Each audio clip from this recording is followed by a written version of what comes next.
Hai, para penegak hukum ya, utamanya di pengadilan lah benteng terakhir pencari keadilan ya. Takutlah akan Tuhan ya, supaya kalian tidak kena karmanya. Karena apa yang kalian tanam pasti kalian akan tuai ya. Jadi kita orang-orang beragama, marilah kita membersihkan diri dari niat-niat jahat ya. Kita urungkan niat kita untuk mengambil uang rakyat, biar rakyat kita sejahtera, biar rakyat kita ini juga punya kesempatan untuk menyekolahkan anaknya, rakyat ini bisa maju sejajar seperti kita. Itu yang saya sampaikan kepada hakim-hakim khususnya yang memang udah luar biasa kejahatannya. Terima kasih. Kembali lagi nih dengan mediadpr.com. Nah, kali ini kita mengangkat kasus yang lagi viral nih guys. Ya, penambangan ilegal emas di Pontianak, Kalimantan Barat dibebaskan guys. Padahal sudah terbukti guys, ya kan, di pengadilan negeri. Ya, dan di pengadilan tinggi dibebaskan guys oleh hakimnya guys. Nggak tahu lagi nih harus berbuat apa kita. Nggak tahu lagi nih kita harus bagaimana sebagai rakyat Indonesia guys. Wah, padahal hakim itu adalah wakil Tuhan guys. Ya, nah langsung aja nih kita tanya Bang Muara Kartasimatupang sebagai seorang praktisi hukum guys. Bang Muara, gimana nih Bang? Ya, kembali lagi Bang, kita harus menerima, kembali lagi kita harus mendengar putusan yang nyeleneh nih Bang. Gimana menurut Bang Muara? Ya, jadi begini ya, saya beberapa hari ini mengikuti mengenai putusan di Pontianak terkait dengan pencurian tambang ilegal emas yang lebih kurang 1 ton. Itu warga negara China ya, dan di tingkat pengadilan negeri dia dihukum tidak seberapa ya, artinya cukup menyakitkan hati rakyat ya. Di banding, mungkin JPU-nya banding kan karena tidak sesuai dengan tuntutan, ternyata dibebaskan, bebas onslah ya. Nah, dan barang-barang yang disita itu pun dikembalikan kepada pencuri yang ilegal itu, pencuri emas itu.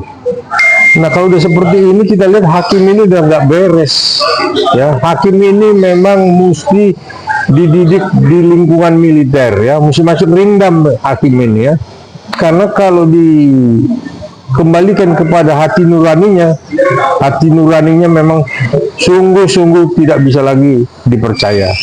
Padahal benteng-benteng terakhir untuk mencari keadilan itu ada di pengadilan. Ternyata semua dijadikan jual beli pasal. Nah,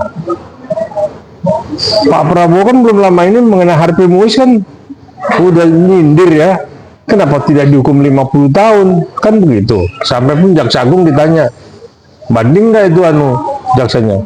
Jaksa Agung menjawab banding. Nah, kalau udah seperti ini ya, kepercayaan rakyat ya, kepercayaan masyarakat sudah tidak percaya sama hakim, nanti akan muncul peradilan-peradilan di jalanan ya. Nah, inilah yang memang kita semakin tidak menghargai hukum ya. Hukum habis diinjak-injak oleh penegak hukum sendiri ya. Rakyat pencari keadilan yang mencuri kayu untuk kebutuhan makannya ya, itu dihukum 5 tahun ya, padahal untuk makan. Nah, ini juga orang dari kehutanan ini juga nggak benar ya, diajak restorasi justice nggak mau, dia katanya untuk bikin jerak. Yang mau dibikin jerak itu bukan rakyat kecil, pencuri-pencuri yang ratusan juta, yang ratusan miliar, bahkan ratusan triliun, itu yang dibikin jerak. Bawa ke Nusa Kambangan dikasih makan buaya baru jerak. Artinya yang punya niat mau ngerampok uang negara, merampok uang republik, karena pendahulunya dikasih makan ke buaya atau dihukum gantung atau dihukum tembak seperti di Cina, mungkin jerak hakim-hakim itu. Ini kan oknum jaksa, oknum polisi. Kalau di hakim bukan oknum lagi, hampir rata-rata hakim. Kemarin kedapatan 1 triliun di samping 51 keping batangan emas.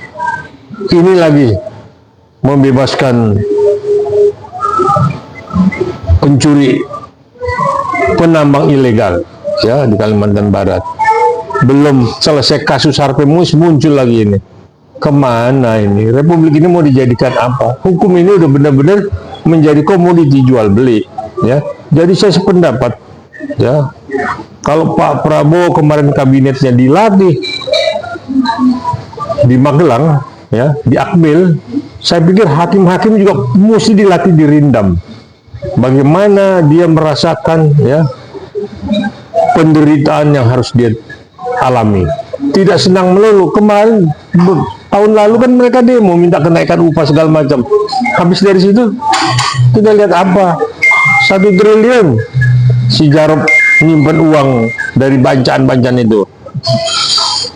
Istri ketua pengadilan negeri Surabaya yang udah dipindah ke PT di Palembang, di dalam mobilnya ada 200 miliar, 200,1 miliar. Seperti apa? Udah, kalau semua hakim kita bongkar, ya kita periksa, kita kejar, pasti semua kekayaannya udah nggak ada lagi bisa dihitung. Nah, inilah yang memang kalau kita bilang rakyat menjerit ya, karena hukum itu tajam ke bawah dan tumpul ke atas.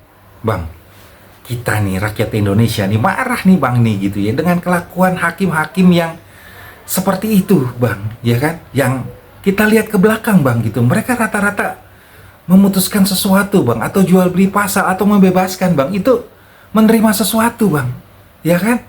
Kita lihat ya yang sudah tertangkap Bang gitu ya, hakim yang memutuskan Ronald Tanur ternyata menerima uang Bang, ya kan?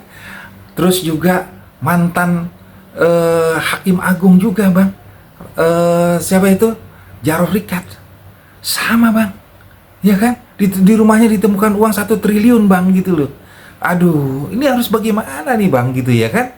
Kita juga nggak tahu nih, rakyat nih harus kemana lagi gitu loh mencari keadilan gitu loh Bang, ya kan? Aduh, belum lagi nih hakim-hakim kemarin minta naik gaji Bang gitu ya. Terus melihat ada yang seperti ini gitu loh, gimana Bang gitu? Pantas kan mereka minta naik gaji Bang? Gimana nih? Jadi gini, ini media nih juga tukang kipas juga nih. Jadi gini, kita memang ya, ini teman saya kemarin di Ketua Komisi 3 udah menerima masukan dari UI untuk revisi KUHP. KUHP harus direvisi. Nanti meningkat Undang-Undang Tipikor kita mesti revisi ya. Nanti kita golkan juga mengenai Undang-Undang Perampasan Aset Negara ya. Mudah-mudahan di pasal yang akan datang dalam Undang-Undang Tipikor itu dimasukkan hukuman yang jerak itu adalah hukuman mati, tembak mati, baru jerak ya. Kalau hanya dihukum 5 tahun, 6 tahun, semua juga pasang badan, itu udah ngerampok ratusan miliar, gimana keluar dari penjara juga sudah bisa buka mall, bisa buka ruko segala macam, nggak dirasakan itu. Jadi memang hakim ini ya, di dalam pendidikannya mesti ada mata kurikulum yang untuk latihan militer, dididik benar-benar mentalnya agar tahu seperti apa sakitnya militer ya. Nah itulah harus jadi masukan kepada pemerintah. Pak Prabowo lagi gencar-gencarnya memberantas korupsi kok dia berani memutuskan bebas pengadilan tinggi. Kalau nggak ada duit, bohong ya, usut, kejar ke rumahnya, pasti ada uang segudang di dalam bunkernya itu. Nah itulah, begitulah, dia nggak masukkan uangnya di rekening bank ya, tapi dia simpan di rumahnya di bawah bantal. Terbukti kemarin 221 miliar di mobil istri mantan ketua Pengadilan Negeri Surabaya. Ini kan banyak banget Bang ya, aparatur negara Bang ya, yang ketangkep gitu loh. Selalu disebutnya oknum nih Pak, ya kan? Oknum kepolisian, oknum kejaksaan, oknum kehakiman, oknum ini, oknum itu gitu ya Bang ya. Tapi kok banyak banget ya Bang oknumnya gitu loh, ya kan? Bingung kita nih Bang, gimana nih Bang menurut Abang Bang? tentang oknum ini, Bang? Udah itu udah jadi perdebatan memang. Yang mulia pun untuk hakim-hakim jangan lagi dipanggil yang mulia, ya. Itu udah nggak benar karena tidak ada kemuliaan pada dirinya, ya. Demi keadilan berdasarkan ketuhanan yang Maha Esa, selalu Tuhan dibawa-bawa.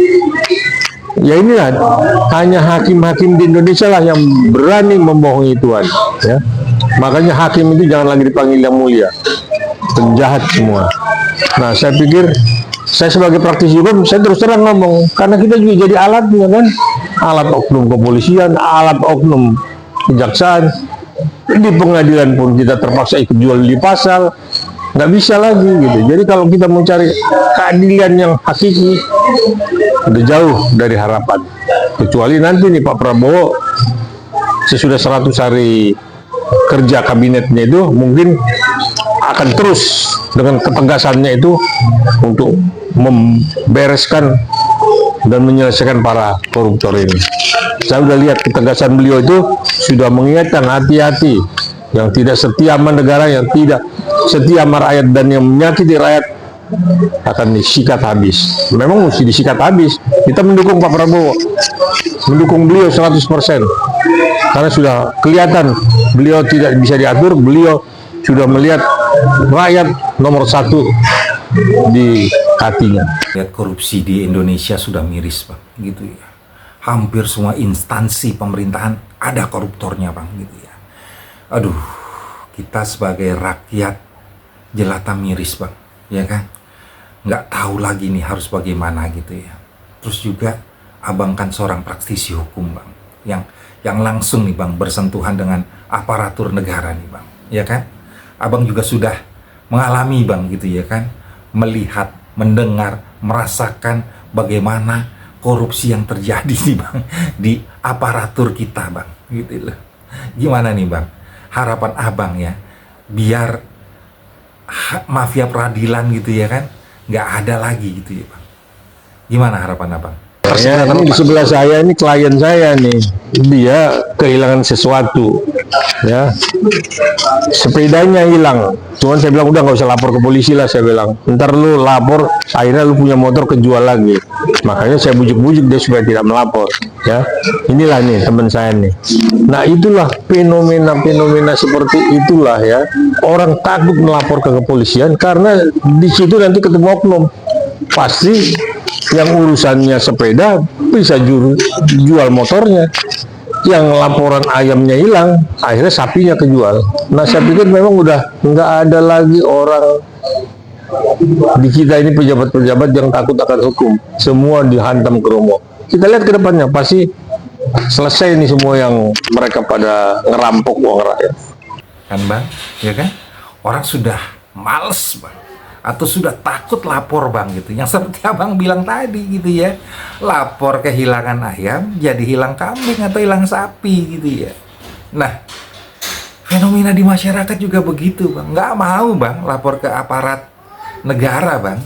Ya kan? Ngapain saya lapor gitu loh. Ya kan? Diproses enggak, saya malah kehilangan sesuatu jadinya gitu ya. Nah, terus, Bang, ada fenomena lagi gitu ya kan. Sudah nggak mau lapor ke aparat negara, lapornya sekarang ke admin Gerindra, Bang. Lapor Mas Wapres, Bang. Lapor Kang Deddy Mulyadi, Bang. Aduh. Nah, terus fungsi aparat itu apa, Bang, gitu ya? Ya kan? Kalau rakyat sudah nggak mau lapor gitu loh ke mereka gitu loh. Gimana menurut Abang? Ada admin itu dibuka, kenapa admin Gerindra? Dibuka kan dalam rangka menampung aspirasi masyarakat yang dirugikan oleh aparat ataupun oknum aparat ya, aparatur negara lah kita bilang. Ya. Jadi mereka bisa ke admin Gerindra, bisa juga ke Mas Wapres. Kan itu juga dalam rangka menampung keluhan masyarakat yang memang tidak ada jalan keluarnya. Sekarang Pak Gubernur Jawa Barat pun buka seperti itu, menampung, dan kemarin juga sama Wamenhum ya, saya lihat itu beliau itu dialog dan masyarakat banyak dan di approach ya, mereka bangga sekali dengan Pak Deddy Mulyadi ini ya, karena begitu simpatiknya dia dengan rakyat ya, sampai seseorang yang hanya untuk makan akhirnya mencuri, ditahan, kepala rumah tangga, istrinya, anaknya pun dibiayai, tapi proses hukum berjalan. Tapi dia tidak intervensi hukum ya.